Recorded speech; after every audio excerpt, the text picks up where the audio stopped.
Suekichi Kaneda is without a doubt the weakest fighter of the Annihilation Tournament, but what he lacks in physical strength, stamina, he makes up for with his mind and ingenuity. Kaneda's entire shtick is that although he may be weak, frail, sickly, goofy, a wimp, bitchless, he may be a coward on the outside, his indomitable will to become strong is something that everyone can find inspiration in. He may be weak, but that exact weakness is where his true strength lies. He was born with every single debuff imaginable and not only made it to the Annihilation Tournament, but he went up against a literal god of boxing. He came into the tournament knowing that he'd be the weakest one, but pushed himself to limits that his body couldn't even handle, just so he could try. He wasn't a gifted fighter like Waka or Lehito. If anything, he was nerfed with the heavily restriction onto himself. Really, if he had a better build, who knows what he could have done. Until then, he's always using his mind to make up for his lack of brawn. Now, if you've seen any of my videos before, you know exactly the quote I'm about to say. It is one thing to be weak, it is another thing to stay weak. Signed, the great Fragoleon. But one thing to always take note of is to never look down on Kaneda. Never look down on the weak. So with that being said, what is good, y'all? Sync here, and today we're going to talk about the Giant Slayer, Suekichi Kaneda. Now, after reading his name so many times, I just realized that if you say Kaneda really fast, it sounds like Canada. And Canada is known for having these overly polite people. It's a stereotype, which I know isn't really true, but still, it's very funny considering how courteous and kind Kaneda actually is, even when faced with the absolute terror of both Kaolan and Himuro. Now, Kaneda was cordial and polite during all of his fights, so let's crack open a cold one and dive into Kaneda's character. See, I can't even think about it another way now. Let's crack open a cold one and dive into Kaneda's character, but first, don't forget to like the video, comment down below who you'd like to see next. Now, with that being said, let's begin with his character design. When they were designing Kaneda, they wanted him to have a faithful representation of what he looked like on the storyboard. That's why they gave him that very courteous appearance that matched his personality. If you see here, he looks like someone who would actually apologize for you hitting them. Now, they gave him this very see, it's very weird with Kaneda because you can't really tell what his facial expression is really saying because he has the Brock eyes, okay? Kaneda has what I call the Brock eyes. It's when any kind of like anime manga character has their eyes closed the entire time, but when they open them, that's how you know that shit is serious. But you can't exactly tell what's on their mind. Like usually this is held off for characters that are kind of shady, kind of shifty at times, where you don't know whether or not they're about to go batshit crazy or they're really just genuinely nice people. In Kaneda's case, he's genuinely just a nice person, but he can pop off on you when he goes to become a fighter. And this is the thing. Whenever Kaneda pops off on someone or he does something absurd, that's when his eyes open and he's getting dead serious. Daro even said that he rarely draws him with his eyes open, and it's to the point where if he ever drew Kaneda with his eyes open, sometimes Daro gets scared of himself. I mean, look at him. This is actually a little terrifying when you see it like that. So some of you ungrateful heathens believe that Kaneda is related to Rin Kushida. I'm gonna let you know right now, they are not related, okay? They are friends. Sandro even said it himself, man. They're just friends. They're cool. They vibing with each other. They vibing. Oh no, anyways, on to the backstory. So when it comes to Kaneda's background, he was born the youngest of 5. He has 1 brother and about 3 sisters, all of which are unnamed and not important. What is important though is that Kaneda was just an ordinary person, and on top of being an ordinary person inside of this freaking death tournament, he was frail. He was weak, even considered by a normal person's standard. You see, Kaneda was never really physically strong at all. In fact, this man was built with every single debuff in his character design screen. So the fact that he was riddled with illnesses to the point where he almost died twice and had surgeries 4 times before he even got into school. My guy was literally a bubble boy on steroids, the wrong steroids, okay? And so he was still putting in work during this tournament. He beat someone who's like Himuro, somebody who has literally lived in the inside, which I haven't talked about yet. Himuro, who is also considered a very strong contender in the Annihilation Tournament, and this man Kaneda beat him. I'm going to go into that later, but we're still in the background. Okay, let's go back to the backstory because now we got to fast forward over to high school.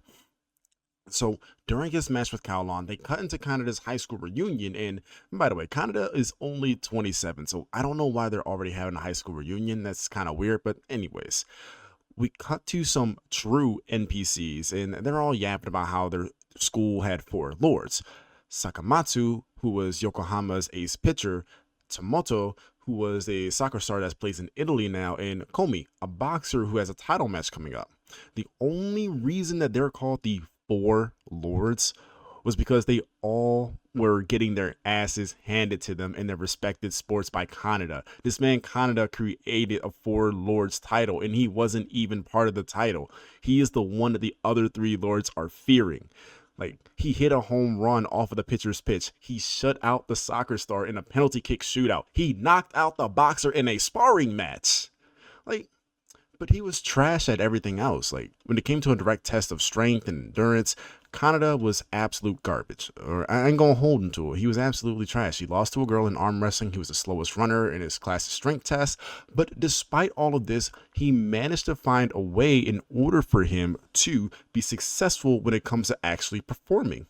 So he wanted to pursue strength. See, Kaneda wants to prove that despite him being born with literally every single debuff known to man, that he could beat even the strongest. And that's exactly what his master taught him. Now, his master was actually a family friend, and he was best bros with Kaneda's father. He told Kaneda, you don't have to force yourself to become strong. Strength alone can't help you defeat those who are stronger. But weakness is a weapon that the strong don't have. And that if you use it right, it can have the power to defeat even the strongest of the strong. Now, what's important to note about Kaneda's master is that not only was he a master of the Kujin style and taught Kaneda how to perform these moves, but he saw the potential in Kaneda that everyone else couldn't really see. And he was blind. The blind man was the only one who could tell that Kaneda had the strength to best anyone who may have been stronger than him. Now, we do know that the master was a fighter in the Kengan matches as well, but what we don't know is that was he a fighter when he had sight, or was his sight taken away from him? We don't exactly know. All we know is that his eyes are like they have like slash marks on them, so he may have pulled a Fujitora. We don't know for sure. Anyways, let's go on to Kaneda's personality, because these words stuck with him his entire life and shaped him to become the person who we all love today. So when it comes to Kaneda's personality, he talks in a very soft-spoken way and he talks very proper.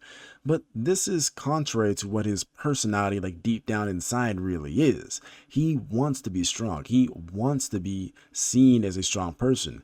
He wants to put his master's teaching into fruition. He doesn't really waver from adversity despite his body literally shaking in fear against Kaolan. And I haven't seen anything like this since Black Clover, when the elves took over the Crimson Lion's bodies and they were all just like in fear just by looking at Mereoleona. But then again, I'm at 2 Black Clover references, so I'm already pushing past my limits. Let's go back to Kaneda. So he is one of the member of the Four Stooges, you know, the group with Himuro, Okubo, and Lihito. And Kaneda serves as like the calm guy in the group where everyone's off doing their wacky stuff. You know, you got Okubo and Lihito doing their stupid guy thing. Then you got Himuro being the guy who gets all the chicks. And then you have Kaneda, the guy who's chill, the guy who's there, the guy who is literally judging their waking moment. You see, when they're out in the wilderness, Kaneda is the first one to snap. During the Christmas party, he joined them at the cabaret club and judges their decisions harshly. But he's not a buzzkill, okay? Even though on Valentine's Day, he does rip on Himuro for not managing his women properly, he's not a buzzkill. He's just the voice of reason in the group. When they were having their band, Kaneda was their drummer. And then when they had the karaoke portion, that's where he didn't actually sing. And then when they did karaoke, Kaneda didn't really sing. He just played the tambourine. He was the percussion man, as they called it. Now, here's the crazier thing about Kaneda involving the Four Stooges, at least. He is a really good cook with sari, which I'm learning is a type of fish. But he makes a sari pie that is so damn good that it would probably make Gordon Ramsay famous. I mean, look at Okubo's eyes here. This man is seeing stars. But when the group were comparing fighters to like different dog breeds as well, Kaneda came out to be a fox. Why a fox when they were talking about dogs? If I had to guess, it's because Kaneda is as sly as a fox. That's the only thing that can make sense here. As you can tell, I'm actually going through these relatively fast, but the fact of the matter is that during all of these encounters, Kaneda's physical capabilities does hinder him. Like, he is out here still struggling to just do, physical tasks, physical labor and everything like that. But it doesn't stop him from having fun with the boys. So let's go ahead and break down his relationship with all of them.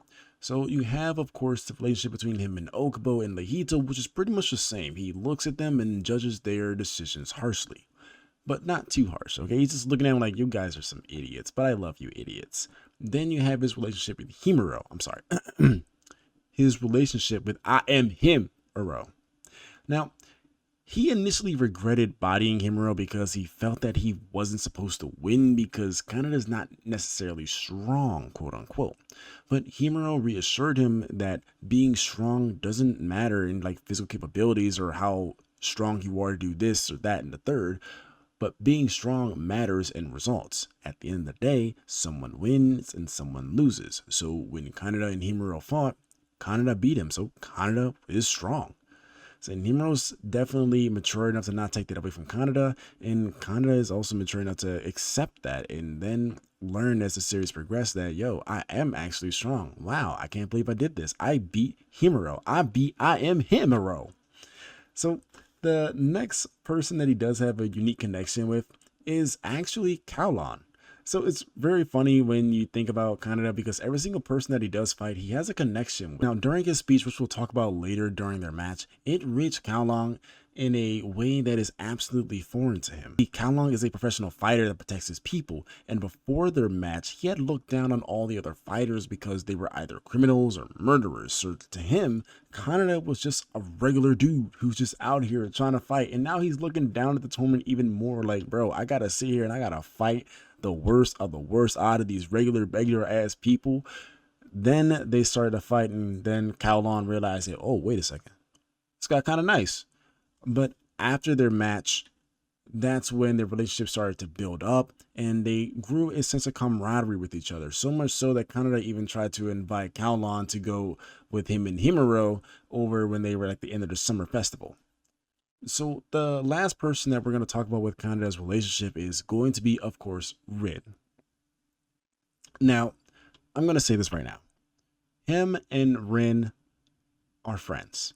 They're cool with each other. They vibing, but they do look alike. And the series does a hell of a good job of trying to force me to laugh at it. And I'm not going to laugh at that joke no matter how many times they try to throw it at me. But we learn something interesting about Kaneda when we look at this nice little comic right here. During the fall or winter, Okubo and Lehito were looking around and was like, dang, bro, the girls are putting on more and more layers. That's upsetting. Then Kaneda says, nah, guys, it's not that bad. I mean, look, clothing can actually be pretty good too, guys. And that's where they say, oh, I get you now. So you have a clothing fetish. How did it get there? I don't know, but it got there. And now Kaneda is paying the price because even Ren is getting on him about it. Speaking of paying the price, Kaneda actually paid the price of entering a national shogi competition. And he won. When he was in high school, he won the individual matches division. So this man Kaneda is a shogi champion that even bodied the great Kazi and ran Okubo for his Tims in early Ashura. And not only that, but and even beat Hibiki from Danburu. And let me tell you, Hibiki even beats the great Tachibana after she used a phone app to train. So it's confirmed that he is an omnipotent being when it comes to shogi. But what's even crazier about Kaneda is that his best game is actually Mahjong. So although Kaneda is really good at all types of board games, his favorite game, or rather the game that he's actually the best at, is Mahjong. So he'd probably beat even Kaiji or Akagi if he really felt like it. But those are two animes that I bet no one but me and that one guy actually knows even exist. So let's not waste any more time and talk about his fighting styles. Now, first up when it comes to his fighting style is understanding foresight. Now, as a bit of a transparency, I know I fully don't understand what foresight is because I'm not a fighter. I've never been one. I don't ever plan on being one, but I like reading up on these things. And so I did find some information from a Redditor when I looked at the Kengan Ashura subreddit, and they go into detail of understanding what the difference between foresight and pre-initiative is. So I'm going to share that with you. This comes from Vaccine Man 37 about 2 years ago. Foresight is the ability to predict your opponent's next move and countering it. People who are described as using capital F foresight are very good at predicting the enemy's moves, meaning they can plan every one of their moves to counter their opponents, meaning they outplay them at every turn. But this can be countered by the opponent being too fast or too strong, to the point that just knowing what they're going to do doesn't mean you can stop it. This is exactly where Kaneda versus Kaolan actually happens here. Even though that Kaneda was able to see what was going to happen, it wasn't going to actually stop the fact that Kaolan was stronger. Now, pre-initiative is a level above this. Pre-initiative essentially means you can read them so well that you know what they're going to do before they even decide to do it. As a result, the pre-initiative user moves to counter the opponent's attack before the attack even starts. This is why Kuroki isn't even remotely as fast as Ray, was still winning their clashes. Even though Ray moves too fast to be countered after his move begins, Kuroki already countered it by the time he starts. He's already done. So I really do like this comment and think I got a better understanding of what it really means to have foresight versus just pre-initiative, as Shen would say. So let me know what you guys think down below in the comment. Is it a good comment? Is it a bad comment? Yada, yada, yada. But let's move on to the Kujin style. Now, the Kujin style is a classical Japanese martial arts that originated from battlefield combat and Kaisha Kensho, which is a form of fencing that presupposes combat while wearing a suit of armor. Now, it focuses on hand-to-hand techniques and assume that, both companions are wearing armor, so it works really well with Kaneda because realistically, everyone that Kaneda is fighting is wearing armor because Homeboy is just that weak. So the style places a heavy emphasis on taking out the opponent and finishing him off as quickly as possible. This is achieved by throwing them off balance and then delivering the final blow with a lethal weapon. Now, here's the thing. With a hand-to-hand type fighting style, there is no lethal weapon involved. That's where all these techniques do come into play. I'm actually going to speed run through these because he has a lot of techniques and some of them are pretty redundant. Starting off with the crescent scythe, this one is like a drop sweep that's meant to trip your opponent, get them off balance, let them go to the ground. He tries this on Kaolan. Then you have the lever throw. This is where he catches the opponent's arm and then twists it and then tries to throw them into the ground. This is very similar to overturning heaven and earth, both moves that he used against Kaolan. This move is a lot stronger than I initially thought it was. See, Kaneda is not just trying to throw Kaolan onto the ground. He's actually using the force of Kaolan's punch in order to yeet him up into the air. You can see both of his legs are in the air. This man Kaolan is going on a world round trip right now. Call him Mr. Worldwide because he's about to come down, crashing down right into the ground. And the fact that it's Kaneda doing this is what makes this move so insane. Then you have the stance of yin and yang intersection. We don't exactly know what this move really does. We can only assume that it just empowers the Kujin style techniques and push them to their fullest extent. Then we have the falling bucket, which is actually my favorite one. This is where Kaneda grabs the person's back of their head and their chin and just yeets them into the ground. He does the Himuro for a finishing move and it looks devastating. So what makes the falling bucket a really cool technique is that it allows Kaneda to literally lift up his opponent off of the ground and then slam them head first. Like, this is a very dangerous move to use. It is a very cool move because Kaneda is not that strong to normally pick up someone by their head and then slam them down, especially someone like Himuro. But because he's going in, rushing with all that force, Kaneda is able to slip past him and then grab the back of his head, grab his chin, then slam him head first into the ground. He said, "Come on and slam, welcome to the jam," or thing. Then we have the newer moves for Kaneda in his match against Sen. He has the organ breaker where he uses his entire body weight in order to crush his opponent, like one vital spot on his opponent, namely like their neck, their heart, something like a small organ, and tries to crush it with his full body weight. Then you have permanent determinate prediction. Now, this is a technique where Kaneda predicts the number of ways that opponent can move and restricts them into moving into a certain pathway, thus allowing him to predict exactly what they're going to be doing next. This is a really cool move, okay? So Kaneda's foresight is not good enough to reach pre-initiative, so he uses it in a different way. Given no matter what his opponent has, they have like an infinite amount of possibilities or whatever, Kaneda makes them believe that they have to go through a certain path. He uses his foresight to direct his opponent's thoughts, guide them towards one determinate movement so that Kaneda can actually control the flow of the battle. He moves his head into a position for a leg sweep, makes it easier for them to kick his leg instead of stomping on him. He slows down the speed of his strikes to make himself easier to grab to avoid being dodged. All of this leads his opponent into getting more and more entangled into the spiderweb the more they try to read into Kaneda's movements.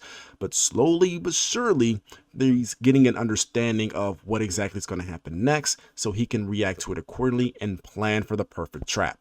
So with this fighting style covered, let's go ahead and talk about what happened before the Annihilation Tournament and how Kaneda actually got there. Now, before the Annihilation Tournament even took place, Kaneda studied under his master, as I mentioned before, where he learned the tactics of the Kujin style, and he developed a mentality and a style of fighting in which that allowed him to train his foresight. Like we already mentioned before when I talked about his fighting style. It's very important that he uses foresight because that is really how Kaneda fights. He needs to gather the data first. So before the tournament took place, Kaneda met Ken Oya, the Ginokuniya, I can't even say this word, bro, Ginokuniya bookstore CEO that hires Himuro at the Shogi Center. Now, when they met at the Shogi Center, they were out here drinking Kiki and Kaka, and Kaneda actually coerced him into inviting him into the Annihilation Tournament, not as a fighter, but as a friend. Now, he had no ties to the Annihilation Tournament beforehand, but once he learned about it, he told his master, yo, man, I gotta go.